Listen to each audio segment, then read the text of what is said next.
Te-ai întrebat vreodată cum s-ar schimba viața ta dacă, în loc să te îngrijorezi pentru orice, ai alege să trăiești cu certitudinea că totul îți merge bine întotdeauna? Da, îți vorbesc ție, femeie curajoasă, femeie care a iubit, care a căzut și s-a ridicat iar și iar. Astăzi vreau să-ți împărtășesc un adevăr care poate transforma modul în care privești viața. Așa că rămâi cu mine până la final, pentru că ceea ce am să-ți spun nu este doar teorie, este o chemare de a trezi cea mai profundă putere, o reamintire că în tine există o forță care poate schimba totul.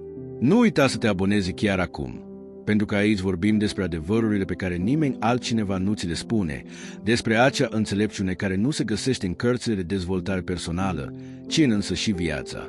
Apasă butonul de like, distribuie acest videoclip dacă știi o altă femeie care are nevoie să audă aceste cuvinte și pregătește-te pentru călătorie care îți poate deschide ochii către o nouă manieră de a fi. Ești pregătită să descoperi cum să acționezi ca și cum totul ți-ar merge bine? Vreau să asculți fiecare cuvânt, pentru că la final vei înțelege că secretul nu este în exterior, ci în tine. Mergem împreună, rămâi cu mine până la final și vei descoperi. A acționa ca și cum totul ți-ar merge bine nu este o invitație la iluzie sau la înșelăciune, ci un act profund de credință în viață, o aliniere cu forța misterioasă care ne animă ființa. Atunci când ne aflăm în mijlocul incertitudinii, al durerii sau al îndoielii, este ușor să cădem pradă disperării, să credem că suntem victimele unui destin orc sau ale unei sorți potrivnice. Cu toate acestea, ceea ce ne învață experiența cea mai profundă a sufletului este că ceea ce ni se prezintă ca obstacol poate fi, de fapt, sămânța unui destin mai vast, o chemare la transformare interioară. A acționa ca și cum totul ne merge bine este o formă de a convoca, într-un mod inconștient, forțele vieții care ne susțin, chiar și atunci când nu le înțelegem. Este o formă de a coopera cu ceea ce Jung numea procesul de individuare, acea mișcare misterioasă care ne împinge să fim ceea ce suntem cu adevărat, dincolo de măștile noastre, de temerile noastre și de limitările autoimpuse. Femeile care traversează vârsta maturității, care au trăit, au iubit, au suferit și au visat, cunosc, adesea în tăcere, acea înțelepciune profundă care izvorăște din contactul cu viața în totalitatea ei. Ele au fost fiice, mame, soții, partenere, îngrijitoare, au simțit povara așteptărilor, a normelor sociale, a rănilor nerostite. Și totuși, în adâncul ființei lor, știu că viața este un mister care nu se dezvăluie întotdeauna la lumina rațiunii, ci trebuie simțit, intuit, primit cu deschidere și smerenie. A acționa ca și cum totul ți-ar merge bine nu este un act de aroganță, ci unul de predare. Este încrederea că fiecare experiență, chiar și cele mai dificile, are un sens care ne scapă, dar care lucrează în favoarea creșterii noastre interioare. Este o formă de a spune vieții: accept dansul tău, chiar dacă nu-ți înțeleg întotdeauna pașii. Când acționăm ca și cum totul ne merge bine, creăm un câmp de energie care transformă nu doar percepția noastră, ci și modul în care interacționăm cu lumea. Acest act nu neagă durerea, nu ignoră tristețea, nu evită eșecul. Dimpotrivă, le include, le îmbrățișează, le onorează ca parte din procesul de a fi om. Pentru că orice femeie care a trăit știe că lacrimile sunt la fel de necesare ca râsul, că pierderea este parte din iubire și că noaptea este anticamera zorilor. A acționa ca și cum totul ți-ar merge bine înseamnă să privești viața cu un amestec de uimire și recunoștință, știind că chiar și experiențele pe care le considerăm rele pot fi purtătoare ale unei comori ascunse. Este alegerea de a privi viața din perspectiva sufletului, în locul perspectivei egoului, care adesea se agață de siguranță, de control, de nevoia de a avea dreptate. Înțelepciunea profundă constă în a lăsa să plece, în a te deschide către neașteptat, în a accepta că viața știe mai multe decât noi și că ne ghidează către unde avem nevoie să fim, chiar dacă nu este unde ne-am imaginat. În esență, acest act este o formă de a iubi viața în totalitatea ei, de a îmbrățișa existența așa cum este. Pentru că, dacă totul este experiență, dacă totul este învățare, ce rost are să te temi? Ce rost are să te împotrivești la ceea ce viața îți oferă? Actul de a acționa ca și cum totul ți-ar merge bine este o alchimie interioară. Transformă îndoiala în credință, frica în curaj, plângerea în recunoștință. Nu înseamnă să negi ceea ce te doare, să privești cu alți ochi, ca și cum fiecare rană ar fi o rană sacră, o inițiere, o reamintire că suntem aici pentru a învăța ceva mai mare decât noi înșine. Este înțelegerea faptului că nu suntem victimele unui destin capricios, ci co-creatoare ale realității noastre, iar atitudinea noastră față de viață modelează, în mare parte, experiențele pe care le atragem. Orice femeie care alege să acționeze ca și cum totul i-ar merge bine devine un far, un ghid pentru altele, o mărturie tăcută a forței care locuiește în sufletul feminin. Pentru că această atitudine nu este un simplu joc al minții, ci o practică spirituală profundă. Este o formă de a ne alinia inima cu fluxul vieții, de a ne deschide către neaștepta cu încredere și de a accepta incertitudinea ca parte a drumului nostru. A acționa ca și cum totul ne merge bine este, în ultimă instanță, un act de iubire față de noi înșine, față de viață, față de misterul care ne locuiește. Este o reamintire că suntem mult mai mult decât circumstanțele noastre, că în noi pulsează o forță de nestăvilit care poate transforma orice situație într-o oportunitate de a crește, de a ne extinde, de a înflori. Așadar, atunci când te trezești în fiecare dimineață, întreabă-te, ce pot învăța astăzi din ceea ce viața mă aduce? Acționează ca și cum tot ceea ce ți se întâmplă ar fi un dar deghizat, chiar dacă uneori doare. Ai încredere că există o ordine mai mare, o țesătură invizibilă care legă fiecare experiență de scopul tău cel mai profund. Și când îndoiala te va cuprinde, când frica te va paraliza, amintește-ți că în tine există o voce mai veche, mai înțeleaptă, care îți șoptește: ai încredere. Totul este pentru binele tău. Pentru că în acel act de încredere se află adevărata alchimie, capacitatea de a transforma plumbul îndoielii în aurul înțelepciunii. Și aceasta este cea mai nobilă lucrare dintre toate, aceea de a face din viața noastră un act de iubire, de curaj, de predare, de credință. Adevărata transformare nu are loc la suprafața lucrurilor și nici nu se manifestă prin gesturi grandioase. Metamorfoza autentică a ființei umane este tăcută, aproape imperceptibilă, asemenea creșterii rădăcinilor în adâncul pământului. Este un proces intim, ascuns, pe care de multe ori nici măcar nu îl înțelegem în timp ce se desfășoară. A acționa ca și cum totul ne merge bine este, în esență, o invitație de a avea încredere în această transformare ascunsă, de a trăi dintr-o certitudine interioară care nu depinde de rezultate exterioare. Când o femeie alege să îmbrățișeze această atitudine, ea devine alchimista propriului său destin, transformând ceea ce viața îi oferă materie primă pentru evoluția sa. Nu este vorba despre a ignora dificultățile sau de a masca emoțiile care apar pe parcurs. Viața ne confruntă, ne zguduie, ne provoacă să privim în față umbra care locuiește în interiorul nostru. Și tocmai în această întâlnire cu întunericul apare posibilitatea adevăratei înțelepciuni. Pentru că acționa ca și cum totul ți-ar merge bine nu înseamnă să eviți durerea, ci să te susții cu demnitate în fața ei, să permiți fiecărei lacrimi să devină un râu care curăță și fertilizează pământul sufletului. Tema de pierdere, de eșec, de judecata altora sunt fantome care locuiesc în mintea umană, dar este posibil să le privești în ochi, să le recunoști ca parte a procesului și să mergi mai departe cu inima fermă. Atitudinea interioară a celui care acționează ca și cum totul i-ar merge bine nu este o simplă iluzie optimistă, ci o postură de angajament profund față de viață. Este un mod de a spune universului: am încredere în înțelepciunea ta, chiar și atunci când ochii mei nu o văd. Acest act de predare permite existenței să curgă prin noi fără rezistență, deschizând că e acolo unde înainte vedeam doar ziduri. Femeile, în înțelepciunea lor ancestrală, știu că viața este un ciclu de nașteri și morți, de întâlniri și despărțiri, de plenitudine și gol. Ele și-au țesut poveștile cu fire de bucurie și de pierdere și, de aceea, înțeleg că fiecare etapă are un scop, chiar dacă nu este întotdeauna clar. A acționa ca și cum totul ți-ar merge bine este, în esență, o formă de a onora dansul vieții. Înseamnă să nu permiți circumstanțelor exterioare să determine calitatea stării tale interioare, ci să alegi, zi de zi, să cultivi o pace care nu depinde de ceea ce se întâmplă în afară. Această alegere este un act de putere, de libertate, pentru că ne eliberează din închisoarea reactivității, din impulsul de a rezista la ceea ce nu înțelegem.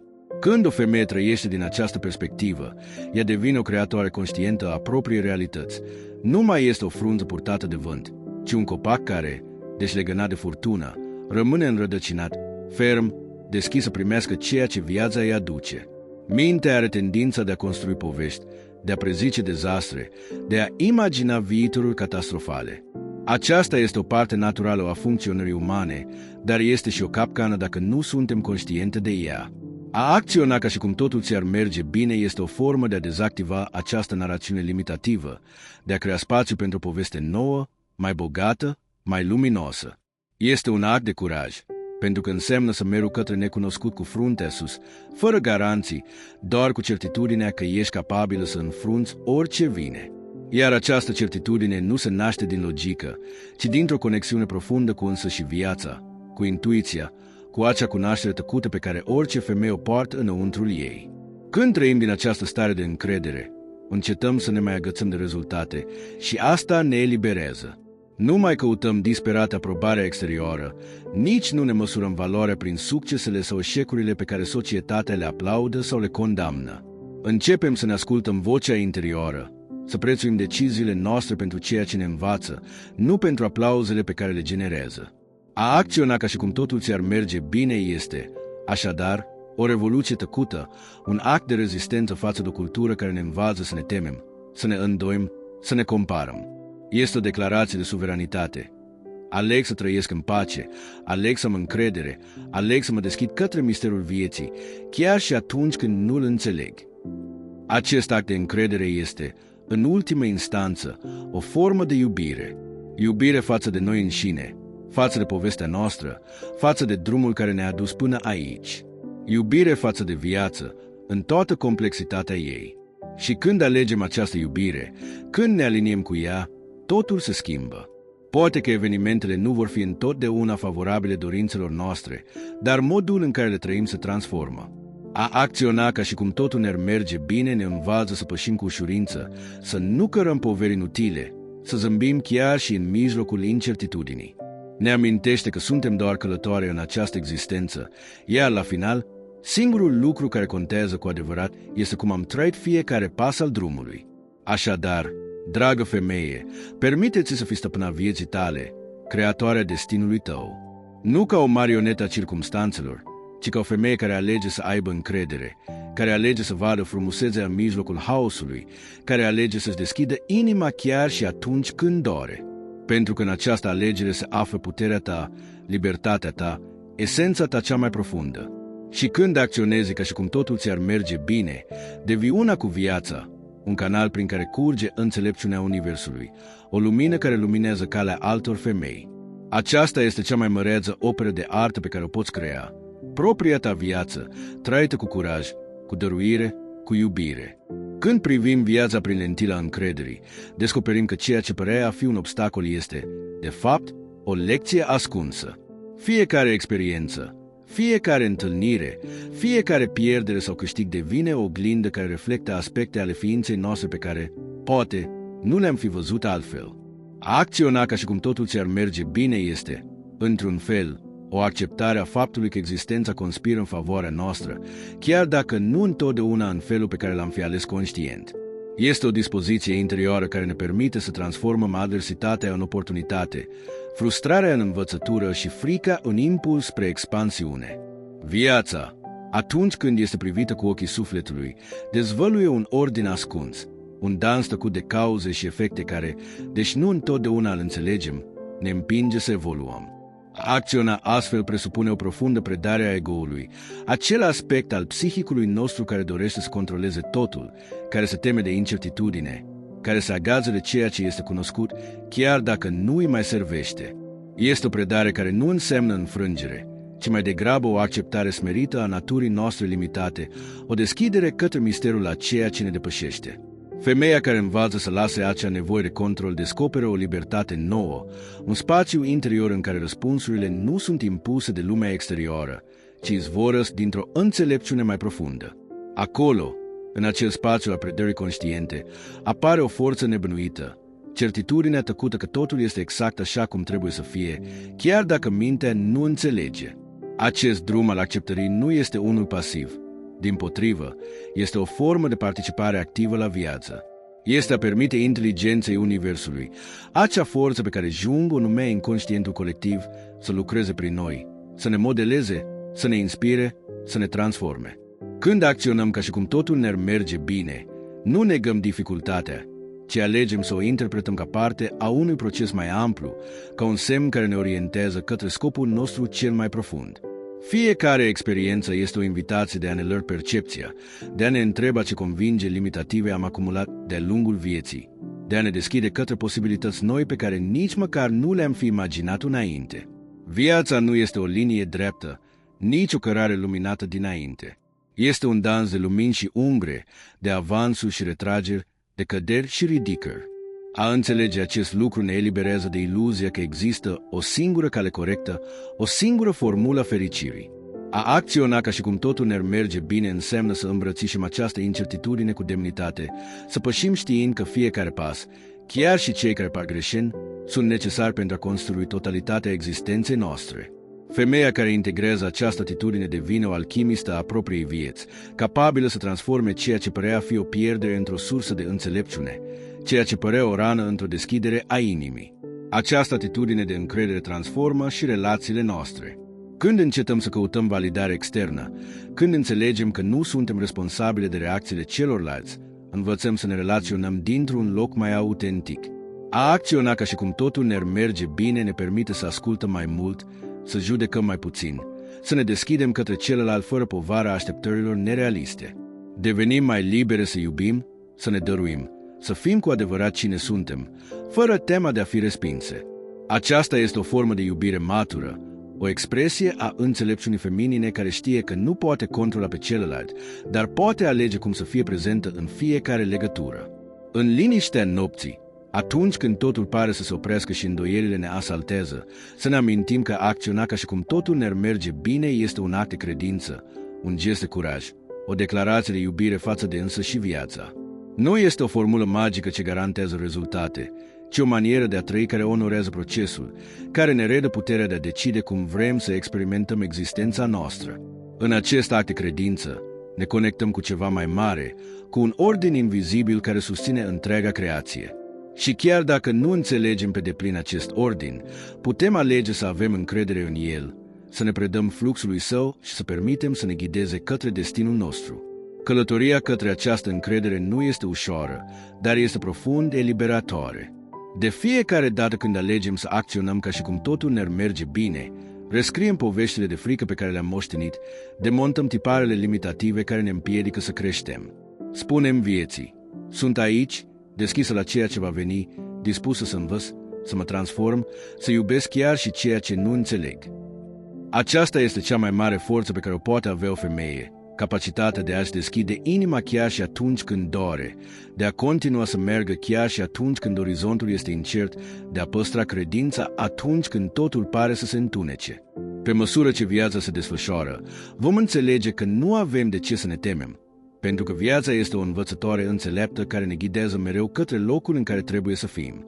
A acționa ca și cum totul ne merge bine este, așadar, o formă de a ne preda acelei înțelepciuni, de a merge cu recunoștință, de a onora fiecare pas al drumului ca parte a unei opere mai mari pe care abia o putem întrezări. Și în acea predare, în acea dăruire, găsim pacea pe care am tânit-o atât de mult, o pace care nu depinde de nimic exterior, pentru că se naște din întâlnirea profundă cu propria noastră inimă. Când o femeie decide să-și privească viața prin ochii încrederii, se produce o schimbare profundă și tăcută în ființa ei.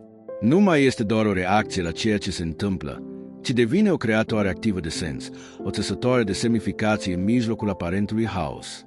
Acționa ca și cum totul ți-ar merge bine nu înseamnă că toate circumstanțele exterioare sunt favorabile, ci că ea alege să interpreteze fiecare întâmplare ca parte a unui proces mai amplu de învățare și evoluție. Aceasta este o declarație de autonomie interioară, o afirmație că viața nu trebuie să fie un șir de întâmplări care ne poartă fără control, ci o scenă în care ne desfășurăm conștiința, înțelepciunea și voința de a găsi sens chiar și în ceea ce nu înțelegem. În esență, fiecare femeie care are curajul să trăiască din această perspectivă își amintește o înțelepciune ancestrală care locuiește adânc în psihicul ei. Este vocea veche care șoptește că nimic nu este pierdut, că chiar și cele mai dureroase răni conțin în ele sămânța a ceva nou. Aceasta nu este o credință oarbă sau un optimism naiv, ci un curaj liniștit, o disponibilitate de a îmbrățișa viața așa cum este, având încredere că fiecare pas o apropie de scopul său cel mai profund.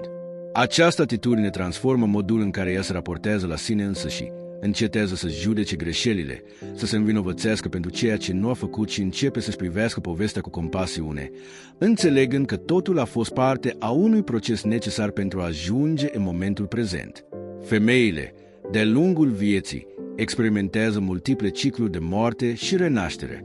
Corpul se schimbă, rolurile se transformă, relațiile se modifică, iar identitatea se redefinește mereu. A acționa ca și cum totul ți-ar merge bine înseamnă a onora aceste cicluri, a-ți permite să cură odată cu ele, fără a te agăța de ceea ce a fost, fără a te teme de ceea ce va veni. Înseamnă să ai încredere în înțelepciunea care se naște odată cu timpul, în forța tăcută care se trezește după fiecare pierdere, în vocea interioară care știe când este momentul să lași și când este momentul să rămâi. Această capacitate de a curge este profund feminină, o manifestare a arhetipului mamei pământ, care se reînnoiește constant și știe că chiar și cea mai lungă noapte se termină cu o nouă dimineață. Acest mod de a trăi nu este o strategie de a evita suferința, ci o modalitate de a o îmbrățișa cu conștiință. Pentru că orice femeie știe, în adâncul ei, că fericirea nu se găsește în absența dificultăților, ci în capacitatea de a le traversa cu inima deschisă. A acționa ca și cum totul ți-ar merge bine este o formă de a fi prezent în viață, de a nu te împotrivi a ceea ce este, de a pri fiecare experiență cu un amestec de curiozitate, smerenie și recunoștință. Este acceptarea faptului că nu avem toate răspunsurile, că controlul este o iluzie și că există o inteligență mai mare care ne ghidează procesul, chiar dacă nu o putem înțelege întotdeauna. Lumea ne învață să ne temem, să ne îndoim, să ne comparăm, să căutăm în afară ceea ce doar în interior putem găsi. Această atitudine este un act de rebeliune față de această curgere. Este a spune aleg să trăiesc din încredere, chiar dacă totul în jurul meu mă invită să fac contrariul. Și tocmai în această alegere se află sămânța adevăratei transformări. Pentru că viața nu este ceea ce ni se întâmplă, ci modul în care o interpretăm. Femeia care acționează ca și cum totul ți-ar merge bine devine o alchimistă a existenței sale, transformă adversitatea în învățătură, durerea în empatie, incertitudinea într-o oportunitate de creștere. Ea nu așteaptă ca circumstanțele să se schimbe pentru a fi fericită, ci decide să fie fericită în timp ce merge, în timp ce învață, în timp ce cade și se ridică. Liniștea devine aliata ei, pentru că liniștea învață să asculte vocea sufletului ei. În mijlocul zgomotului lumii, unde atât de multe voci încearcă să impună ce este corect și ce este valoros, această femeie se întoarce în interiorul ei, îi găsește centrul și de acolo trăiește. A acționa ca și cum totul ți-ar merge bine este un act de fidelitate față de propria esență, o recunoaștere că viața nu este împotriva ta, ci în favoarea ta, chiar dacă uneori se manifestă în forme greu de înțeles. Această înțelepciune nu este o cunoaștere intelectuală, ci o experiență simțită în cele mai profunde straturi ale ființei, o certitudine care crește cu fiecare act de credință, cu fiecare decizie de a avea încredere, chiar și atunci când orizontul pare întunecat. Nu este vorba de a nega durerea sau de a evita emoțiile incomode. Dimpotrivă, este vorba de a le traversa, de a permite tristeții, furiei, singurătății să fie și ele învățătoare pe drumul nostru. A acționa ca și cum totul ți-ar merge bine înseamnă a recunoaște că fiecare emoție are un loc, o funcție, o lecție. Femeia care trăiește astfel nu fuge de întunericul ei, ci îl integrează, știind că lumina și umbra ei sunt părți inseparabile ale ființei sale. Aceasta este o înțelepciune profundă, care nu se predă în școn, dar care se revelează celor care îndrăznesc să privească dincolo de aparențe și să coboare în adâncurile propriului suflet. Când alegi acest drum, descoperi că viața ta nu mai este o serie de probleme de rezolvat, ci devine un dans de experiențe care îți extind conștiința. Înveți să vezi situațiile nu ca pe amenințări, ci ca pe oportunități de a crește. Descoperi că ceea ce înainte considera eșecuri sunt, de fapt, porți către o înțelegere mai profundă a propriei tale ființe. A acționa ca și cum totul ți-ar merge bine înseamnă a înceta să te lupți cu viața și a începe să curi odată cu ea, să ai încredere în mister, să renunți la așteptările rigide și să te deschizi către ceea ce existența vrea să-ți arate. Aceasta este adevărata libertate, să trăiești fără frică, cu inima pregătită să iubească, să învețe și să se transforme. În acest mod de a fi, fiecare zi este un dar, chiar și cele care par dificile. Femeia care trăiește astfel nu este lipsită de durere, dar știe că valoarea ei nu depinde de circumstanțe, ci de modul în care alege să le trăiască. Această alegere este un act de iubire față de sine, o afirmație că viața ei are sens, scop și direcție. Și când această femeie pășește în lume cu această certitudine, prezența ei devine o inspirație tăcută pentru alte femei, nu pentru că totul îi iese bine în sens superficial, ci pentru că modul ei de a fi în lume reflectă o pace, o serenitate și o forță care nu pot veni decât dintr-o inimă care a învățat să aibă încredere. A trăi ca și cum totul ți-ar merge bine este o declarație tăcută de libertate, o afirmație profundă că nu suntem prizonierele circumstanțelor, ci creatoarele propriului nostru destin. Această atitudine nu negă provocările și nici nu maschează încercările, ci ne învață să privim fiecare obstacol ca pe o poartă ascunsă către o cunoaștere mai vastă. Fiecare femeie care își permite să locuiască în această încredere dezvoltă o privire mai profundă asupra vieții, o percepție care merge dincolo de suprafață și îi permite să citească semnele invizibile ale propriei sale evoluții. Pentru că a acționa astfel înseamnă a înțelege că fiecare moment are un scop, că fiecare circumstanță este un învățător și că viața însăși este o școală de învățare continuă. Când înțelegem că viața este o oglindă care reflectă starea noastră interioară, înțelegem că atitudinea noastră este cheia pentru a ne transforma experiența. A acționa ca și cum totul ne merge bine nu este o simplă afirmație pozitivă, ci un mod de a parcurge existența cu o demnitate liniștită, ca și cum am ști că, în adâncul ființei noastre, fiecare pas pe care îl facem este ghidat de o inteligență mai mare decât a noastră. Această încredere ne învață să renunțăm la control, să permitem vieții să curgă prin noi ca un râu care găsește drumul chiar și atunci când pare că stagnează. Femeia care acționează astfel devine un canal de transformare, nu pentru că manipulează evenimentele în favoarea sa, ci pentru că atitudinea ei transformă modul în care le trăiește. Femeia care acționează astfel învață să se oprească în fața vieții cu recunoștință, chiar și în mijlocul furtunii. Recunoaște că pierderile, schimbările, incertitudinile fac parte dintr-o țesătură mai amplă care modelează sufletul. Nu înseamnă că nu o doare, nu înseamnă că nu există lacrimi, înseamnă că acele lacrimi devin apă care hrănește creșterea ei. A acționa ca și cum totul ți-ar merge bine este o artă tăcută, o disciplină interioară care se cultivă zi de zi, moment de moment, alegând să ai încredere atunci când mintea vrea să se îndoiască, alegând să deschizi inima atunci când frica vrea să o închidă. În acest proces, descoperim că viața nu este un șir de evenimente deconectate, ci un dans complex de experiențe interconectate care ne invită să ne trezim. Fiecare relație, fiecare situație dificilă, fiecare bucurie neașteptată, toate fac parte dintr-un design mai amplu care ne conduce către totalitatea ființei noastre. Femeia care trăiește astfel începe să citească semnele invizibile pe care viața îi le arată, o frază care apare la momentul potrivit, o întâlnire care îi oferă o nouă perspectivă, o senzație care o ghidează într-o direcție neașteptată. A acționa ca și cum totul ți-ar merge bine înseamnă a dezvolta o sensibilitate rafinată pentru percepe sincronicitățile, acele mici semnale care ne amintesc că nu suntem singure și că viața, într-un fel misterios, ne susține. Încrederea devine o busolă interioară, o forță tăcută care ghidează fiecare decizie. Nu este o încredere oarbă, ci o certitudine profundă care se construiește în timp, prin observație, reflecție și dăruire. Femeia care acționează ca și cum totul i-ar merge bine nu are nevoie ca totul să fie perfect pentru a simți pace. Serenitatea ei izvorăște din interior, dintr-o înțelegere mai amplă a existenței. Aceasta este o atitudine revoluționară într-o lume care ne învață să măsurăm succesul prin rezultate imediate și să prețăm aparența mai presus de autenticitate. A acționa astfel este și un act de smerenie. Recunoaștem că nu avem toate răspunsurile, că nu controlăm cursul evenimentelor, dar alegem să avem încredere că ceea ce ajunge în viața noastră este exact ceea ce avem nevoie pentru a evolua. Aceasta este o înțelepciune care nu poate fi impusă din afară. Este un rod care răsare din întâlnirea intimă cu propria noastră inimă, din acceptarea radicală a vieții așa cum este. Femeia care trăiește din această perspectivă devine un far de liniște în mijlocul furtunii, nu pentru că nu are probleme, ci pentru că a învățat să le locuiască altfel. Practica de a trăi ca și cum totul ți-ar merge bine ne învață să renunțăm la nevoia de aprobare externă. Nu mai căutăm validarea în ochii celorlalți, pentru că înțelegem că valoarea noastră nu depinde de opiniile altora, ci de relația pe care o cultivăm cu noi înșine. Această libertate ne permite să ne exprimăm autentic, să ne împărtășim ființa fără măști, să creăm din bucurie și nu din obligație.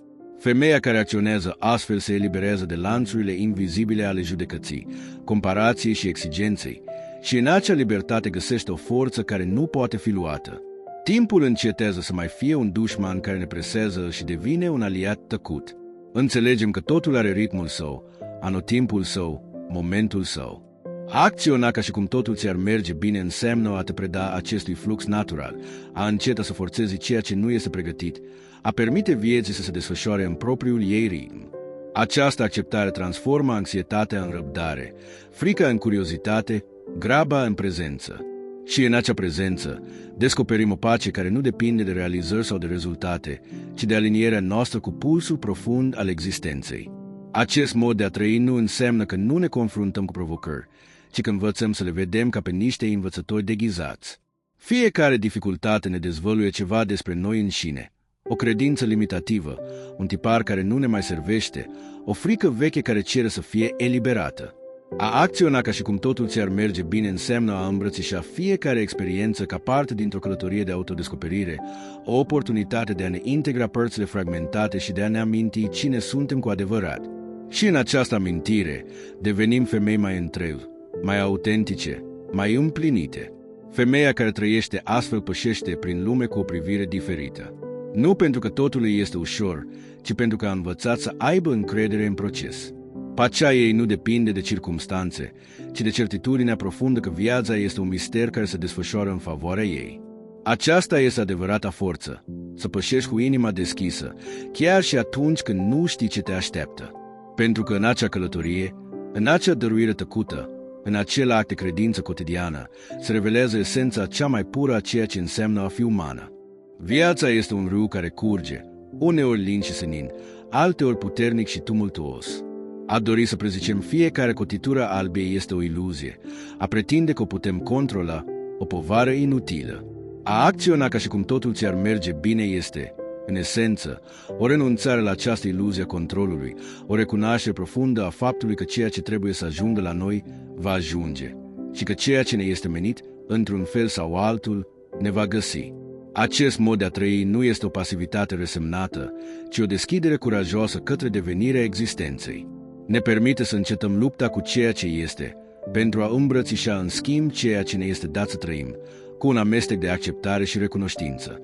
Femeia care trăiește din această perspectivă devine o artizană a propriului ei destin, nu pentru că îl manipulează după bunul plac, ci pentru că îl onorează în totalitatea sa.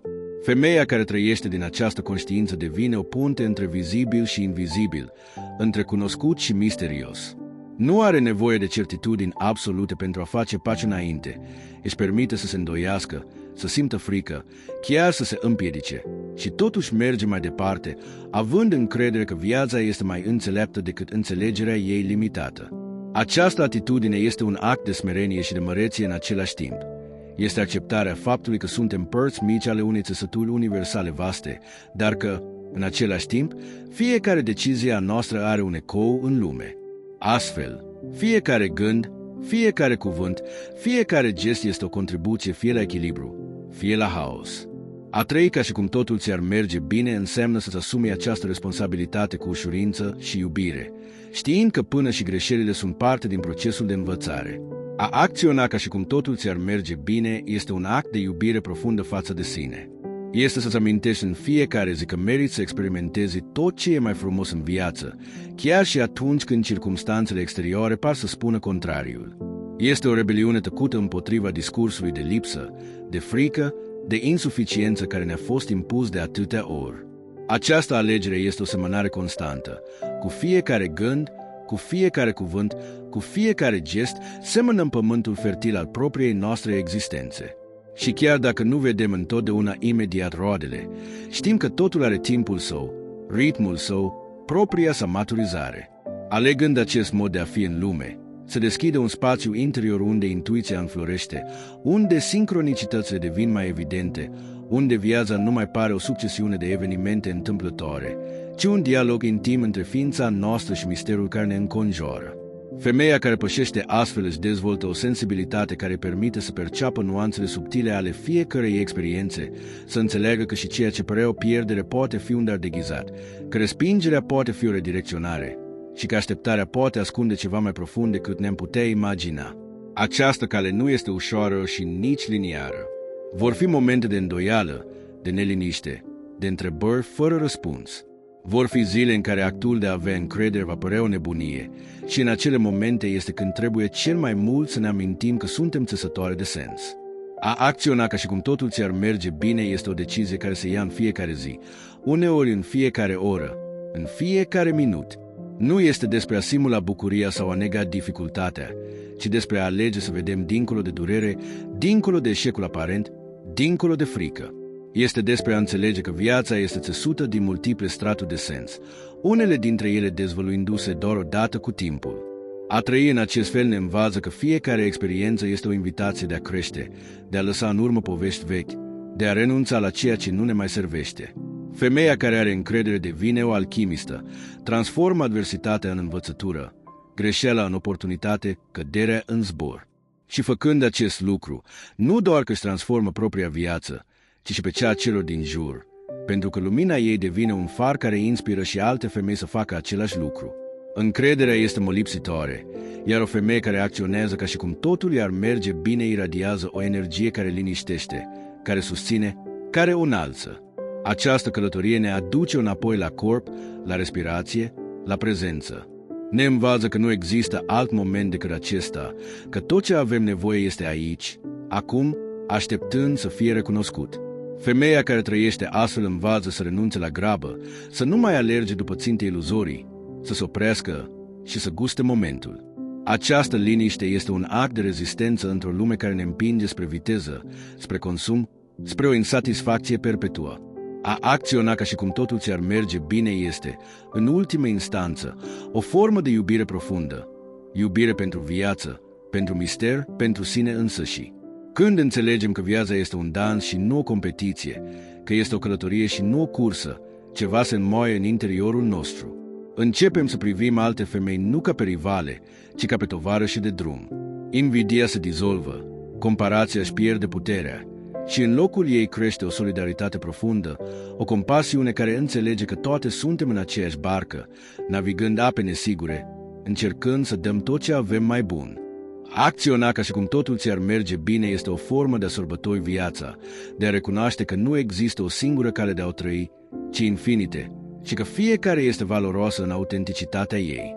Și, în esență, a trăi astfel este un act de recunoștință. Recunoștință pentru ceea ce a fost, pentru ceea ce este și pentru ceea ce va fi, chiar dacă nu știm ce formă va lua. Este un da profund pentru viață, cu lumini și umbre, cu cicluri și cu mistere. Este acceptarea faptului că nu totul este în mâinile noastre, dar că putem alege cum privim, cum simțim, cum răspundem. Și în această alegere este libertatea noastră. Femeia care trăiește cu această conștiință devine o prezență transformatoare, nu pentru că are toate răspunsurile, ci pentru că a învățat să locuiască întrebările cu seninătate. Pacea ei nu depinde de rezultate, ci de decizia sa interioară de a avea încredere. Astfel, privind înapoi, vom înțelege că totul a avut sens, că fiecare pas ne-a condus să fim cine suntem, că fiecare pierdere a fost și un dar, că fiecare provocare ne-a făcut mai puternice, mai înțelepte, mai pline de compasiune. A acționa ca și cum totul ți-ar merge bine este, în ultimă instanță, un drum de întoarcere acasă, un cămin interior unde suntem mereu binevenite, unde viața ne așteaptă cu brațele deschise, gata să ne învețe ce avem nevoie să știm. Și acel cămin este inima, locul unde totul începe și unde totul se întoarce, unde viața și sufletul se întâlnesc pentru a dansa împreună. Așa este, dragă femeie, tot ce ai nevoie este deja în tine. Viața, cu luminile și umbrele ei, cu darurile și provocările ei, este scena perfectă pentru ca tu să trezești puterea cea mai profundă. Când alegi să acționezi ca și cum totul ți-ar merge bine, nu te prefaci, nu fugi de realitate. Alegi să trăiești dintr-un loc al încrederii, al iubirii și al credinței în viață. Spui, eu pot, eu merit, eu sunt capabilă. Dacă ai ajuns până aici, înseamnă că ceva din aceste cuvinte a rezonat cu tine. Vreau să te invit să nu rămâi singură pe acest drum. Abonează-te acum la canal, pentru că aici vei găsi mai multe mesaje ca acesta, reflexii care ating sufletul, care te însoțesc în procesul tău și care îți amintesc din nou și din nou că ești lumină, că ești forță, că ești viață. Apasă pe abonare, activează clopoțelul și rămâi cu mine, pentru că împreună vom continua să descoperim toată puterea care există în tine. Și înainte să pleci, scrie-mi în comentarii ce vei începe să privești astăzi cu ochii încrederii. Ce poveste vrei să rescrii în viața ta? Vreau să te citesc, vreau să știu cum te-au atins aceste cuvinte. Amintește-ți, fiecare zi este o oportunitate de a renaște, de a te alege pe tine însăți, de a te iubi. Te aștept în următorul video, unde vom continua să pășim împreună în această minunată călătorie a trezirii.